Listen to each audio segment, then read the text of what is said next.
Hello students, welcome back to this online lecture series on earthquake resistant design of structures. In today's video, we are going to discuss a couple of theories related to the origin of earthquake engineering, or rather I would use the term the cause of earthquake.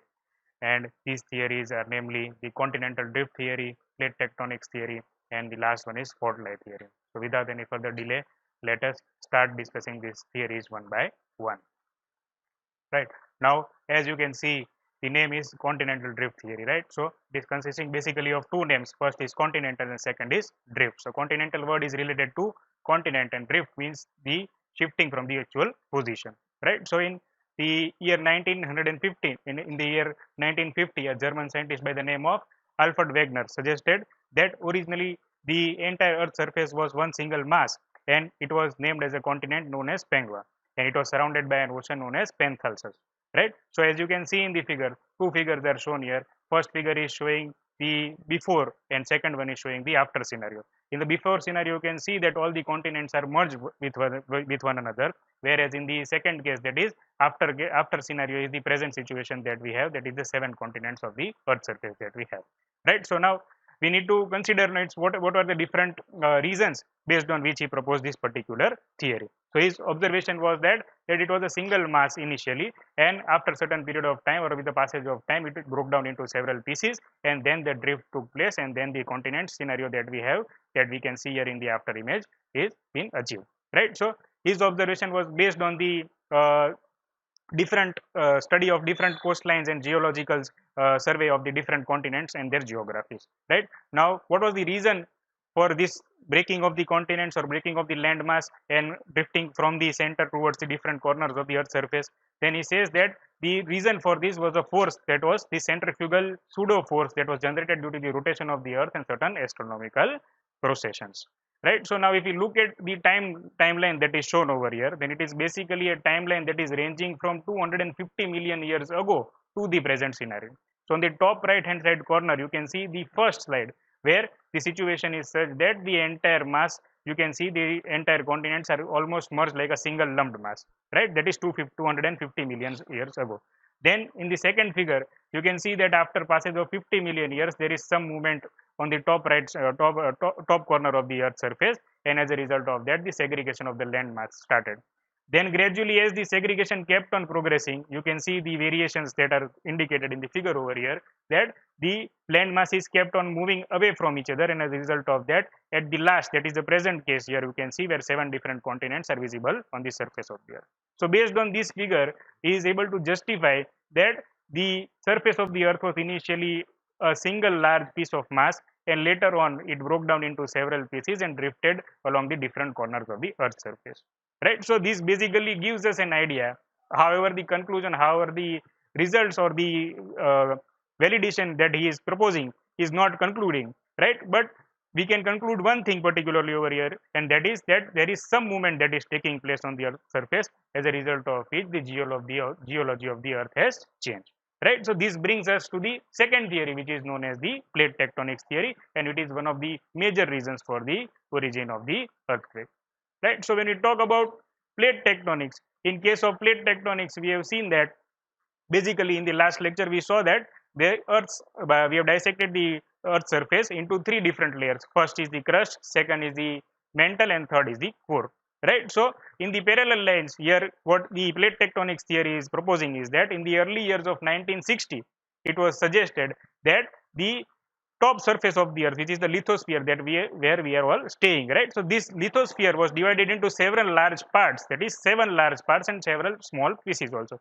Here in the figure, you can see the 7 different tectonic plates are shown, and along with that, some minor plates are also shown, right? So as we know, we have already discussed in the last lecture the characteristics of the top surface of the crust, that is, it is divided into 2 parts. First is the continental crust and second is the oceanic crust, right? The depth of the continental crust is more as compared to that of the oceanic crust. Continental crust is going to cover up to around 75 to 100 kilometers of the thickness, and the oceanic crust is going to have a thickness of around 50 kilometers. And this lithosphere is followed by asthenosphere, which is having a depth up to 700 kilometers, right? So what is going to happen is that this rigid lithospheric shell is divided into 7 large parts, and these large parts are termed as 7 major plates. Now what happens is that these plates are not stationary in nature. They keep on moving depending upon their position and in different directions. So it is estimated that the velocity of these plates is in the range of 2 to 10 centimeters per year, right? And as a result of that, the movement of the earth surface is justified. Right now, second thing that comes to mind is, okay, we have understood that the earth was a single mass. It was divided into 7 different parts, and the movement is also there, that is the velocity is in the range of 2 to 10 centimeters per year. But we need to understand the reason also behind it. What was the process that initiated this divide, right? So as you can see again here in the figure, the reason that is given for the division of this particular earth's mass is the convective current. Now how this convective current is formed? The convective current is explained based on the force offered by the convective currents created by the thermomechanical behavior of the earth's surface. Now the terms are becoming a little bit heavy, so I will just break it down, right? First term is convective current, second is thermomechanical behavior. So how this convective current comes into picture, that is the first question, right? So as we have discussed that the three layers are there of the earth's surface. First is crust, second is mantle, third is core. We have discussed that as you go from the surface of the earth towards the center of the earth, and as a result of that, what is going to happen is that the density of the material is going to increase, the temperature is also going to increase. So as a result of that, what we can say is that due to this change in the temperature and change in the variation in the thickness and variation in the density, an unstable equilibrium is generated. And as a result of that, what is going to happen is that the colder material that is at the surface of the earth is going to try and settle down beneath the hotter material.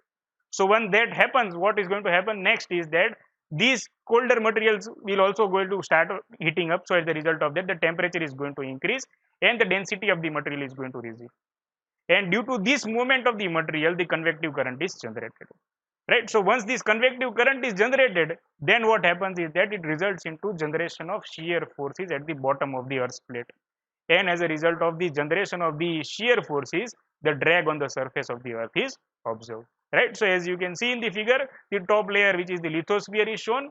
Then below that, the red portion that is highlighted is the mantle, and then the center of the core, which is indicated in orange color, is the core, right? So the convective current that we are talking about is going to generate in the region which is known as the mantle, which is highlighted by red color in the particular figure that is shown over here. Right now, when we're talking about the 7 plates, then let us also know the names of these 7 plates. That is also shown in the figure over here. So as you can see, the first plate is the North American plate, second is the South American plate, third is the Pacific plate, fourth is the Eurasian plate, fifth is the Antarctica plate, sixth is the African plate, and last one is the Indo-Australian plate. Now these 7 names that we have listed over here, these are only the major plates.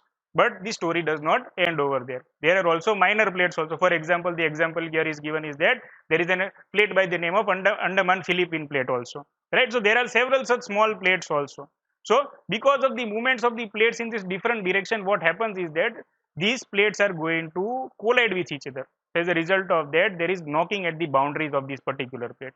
And when this knocking takes place, then as a result of that, a great force is generated, as a result of which what is going to happen is that either mountain is generated, either volcanic eruption is likely to take place, or at the same time earthquake is also likely to generate, right? So the last possibility that we are discussing is regarding the earthquake. So it is observed that most of the geological activities of the earth's surface are going to be critical at the location of the boundaries or the edges of these particular 7 plates that are there.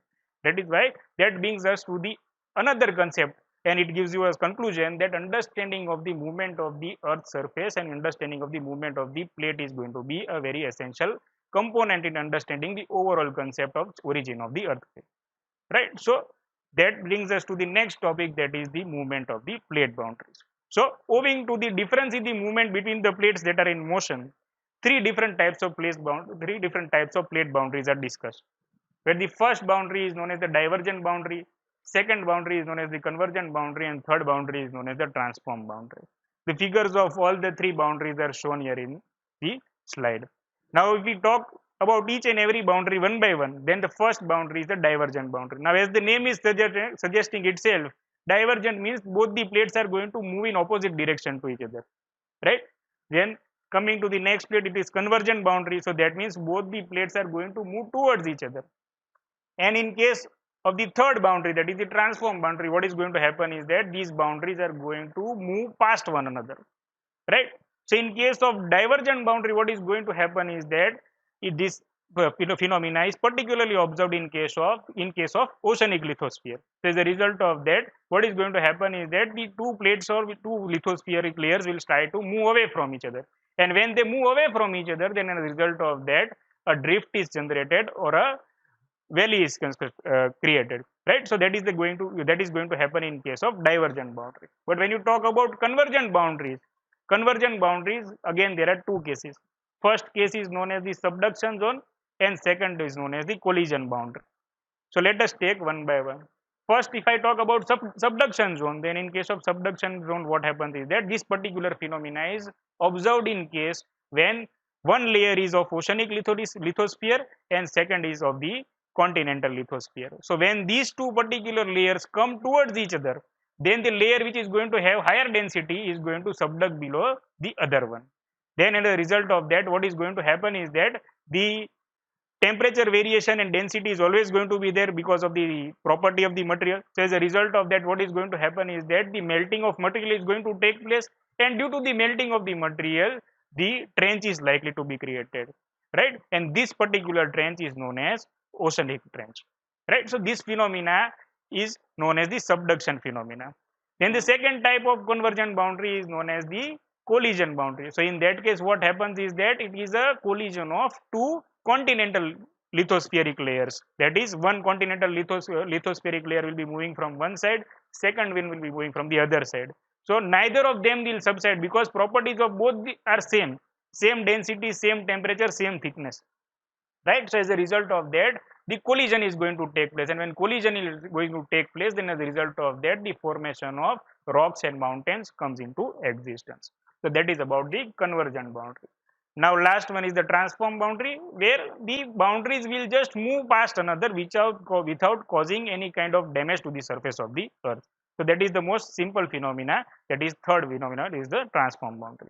Now the figure that you are showing on that you are seeing on your slide at the top is an example of convergent boundary, where it is happening near the Andaman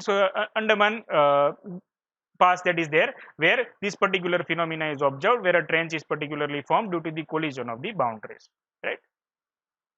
Now this particular slide is giving you the summary of the comparison or the behavior or properties of these three different plate boundaries, where the comparison is in terms of motion, then the effect it is going to have, then the topography, and whether volcanic activity is likely to be possible or not.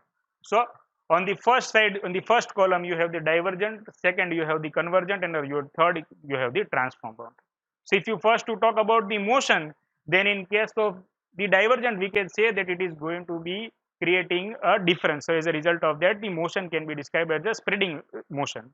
Then in the second case, it is going to be a subduction motion, and in the third case, we can say that no difference is going to be there. When you talk in terms of effect, then in case of the divergent, we can say that it is going to be a what you can say a fruitful event, where it is going to be constructive in nature. Why? Because the oceanic lithosphere layer is likely to be created. Second, when you talk about convergent, then convergent can be can be considered as an intermediate process, where the collision is also possible and subduction is also possible. So as a result of that, we can say that the either construction is possible or destruction is possible. Both of them are possible. And in case of transform, no damage is done to the earth's surface. So it is neither constructive in nature, neither destructive in nature. And lastly, if you look at the volcanic activity, then in that case, you can say that in case of divergent and convergent, both the cases, the volcanic activity is possible, whereas in case of transform, the volcanic activity is not possible. Last, so here the three boundaries we have discussed, that is the divergent, convergent, and the transform. So I put up one slide where I am showing you the example of all these three cases in real life, where the first example, here you can see the two mountainous ranges are there, and in between there a valley sort of thing is there. So this is an example of divergent boundary. Second is the example of Andes mountains, where it is a classical example of convergent boundaries, where the two continental crust will collide with each other, and as a result of that, the mountains will be formed. Other example or local example or familiar example that we can take off is the Himalayan range that is there between India and China. That is also a result of convergent boundary. And the last example is the very famous example, that is the San Andreas fault zone, which is known as the transform boundary. So all these three figures for each type of boundaries I have shown in this particular slide. And lastly, before we end, we go to the types of fault also. Why? Because what is going to happen is that the boundaries are related, or their movements are related to the fault that are going to be there. Now what is basically a fault? So fault is basically a discontinuity within a mass cross where the movement of the plate has already taken place, right? It is a kind of discontinuity in the mass cross. Now this discontinuity can be in two directions. First is the horizontal direction, second is the vertical direction, right? Now based on the direction, the different types of faults are there. So here basically three types of faults are discussed, where the first fault is normal fault, second fault is reverse fault, and last one is the strike slip fault, right? Now if the movement is taking place in the horizontal direction, then it can be classified as a strike fault, and if the movement is taking place in vertical direction, then it is classified as a dip fault, right? So here you can see, in case of normal fault, what is happening is that both the plates are moving from away from each other in the horizontal direction, and at the same time what is happening is that the one portion of the plate is trying to subside beneath the another plate. So as a result of that, what you can see here, now two terminologies are there. First is known as foot wall and second is known as hanging wall. See, the hanging wall is defined as that portion of the plate which is going to subside.